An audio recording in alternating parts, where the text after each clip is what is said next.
2021 at approximately 3:48 p.m. was a patient brought to the emergency room named Corey Mitchell. Yes. And can you tell the court who brought Corey into the emergency room?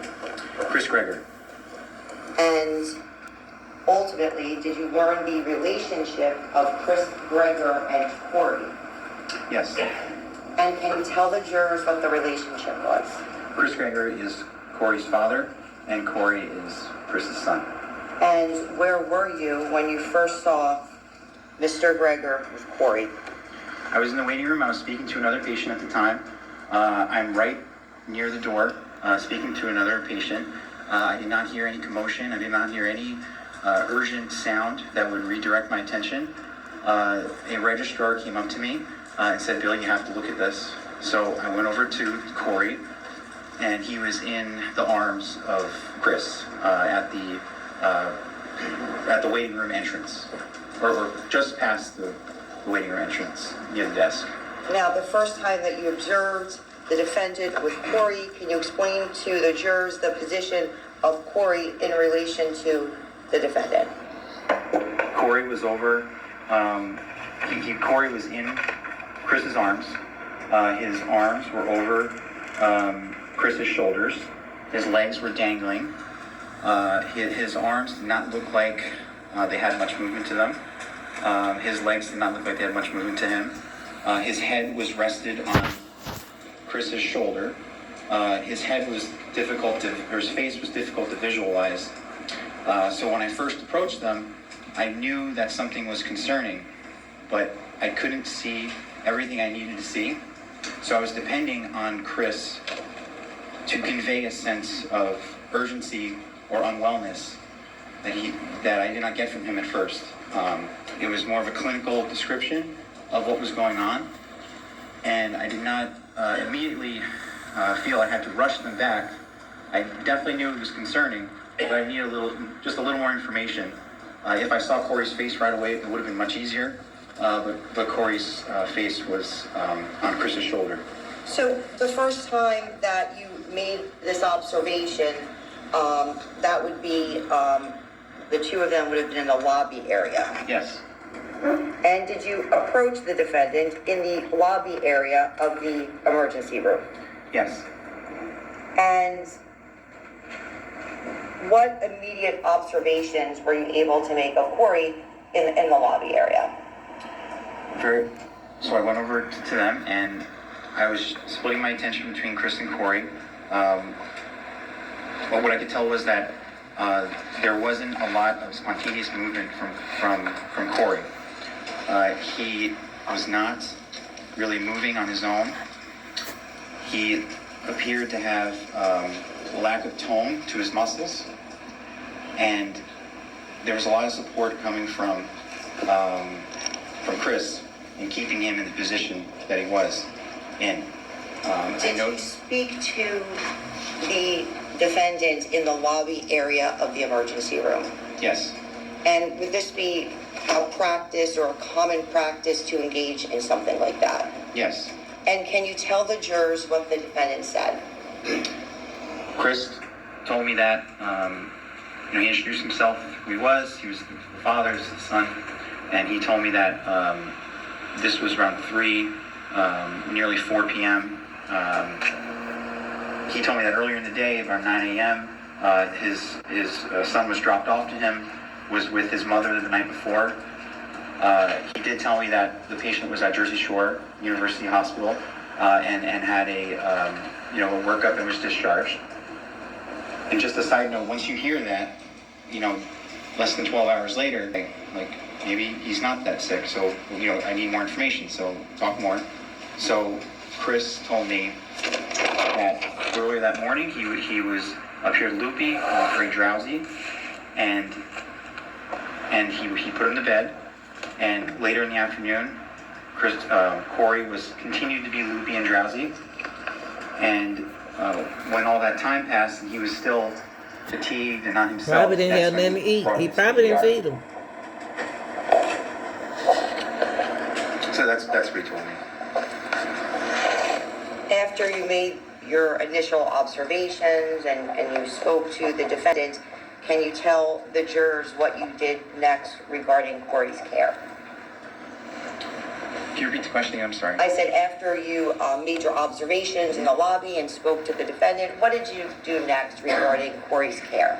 I continued the history taking, which is pretty standard as a triage nurse to get history from the patient. And I would have spoken to Corey, but he was not in a place to speak. He was not making any sound hardly. I continued my brief conversation with Chris until there was a moment when Corey tilted his head back, and that's when I got what I needed to see to really kick up the speed on this emergency. So where was Corey taken at that point? He was taken to the emergency room. Once I saw that, then I rushed it. So I called, his eyes were in the back of his head. He didn't look well. He was pale.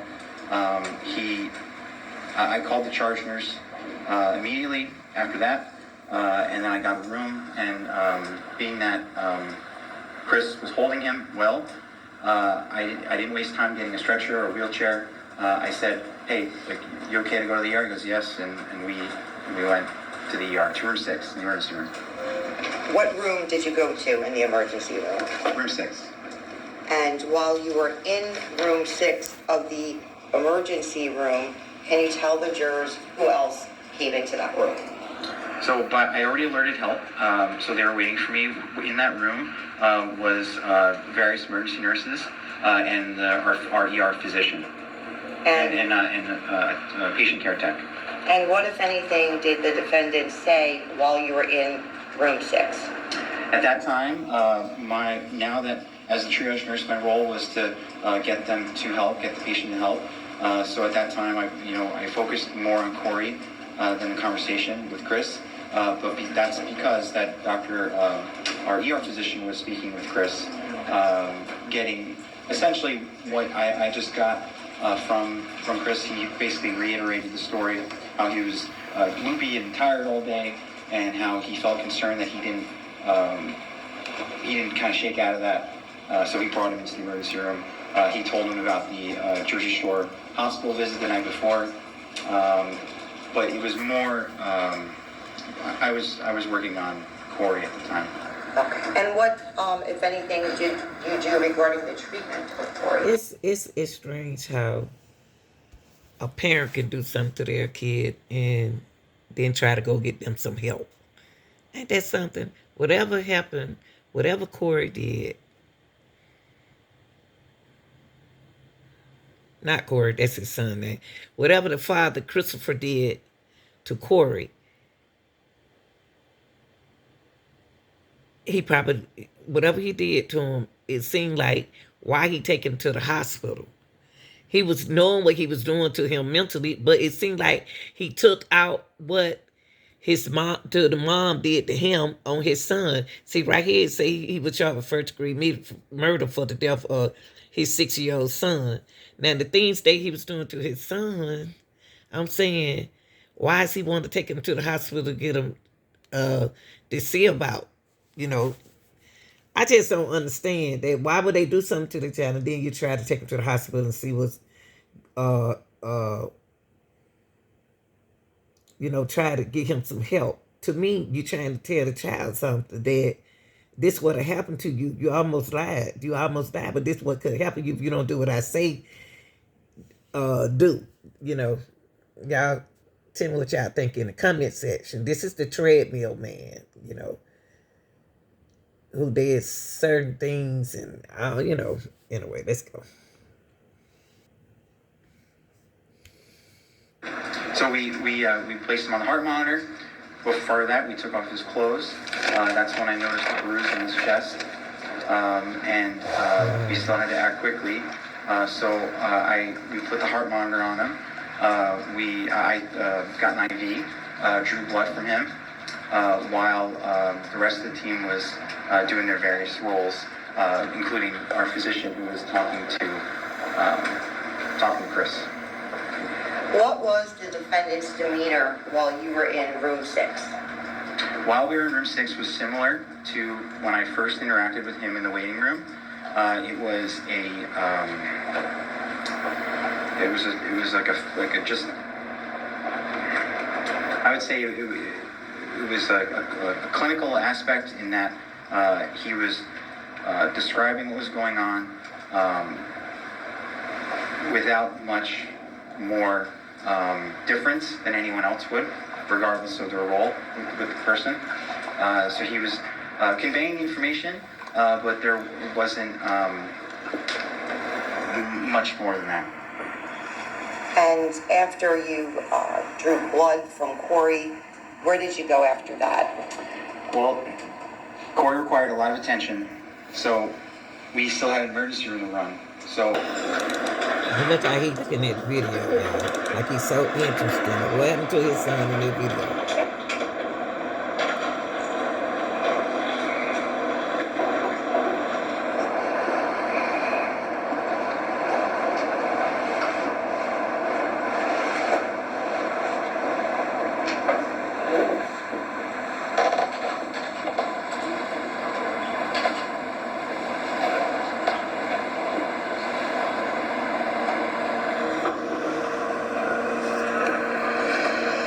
Now, in regard to the video that we just viewed, did you observe the defendant coming into the hospital lobby area? in the video, Not in the video, but from where you were located at the time in the hospital. the day of, I did not see him until he was already in the waiting room. Okay. And I'm now going to approach with S48B.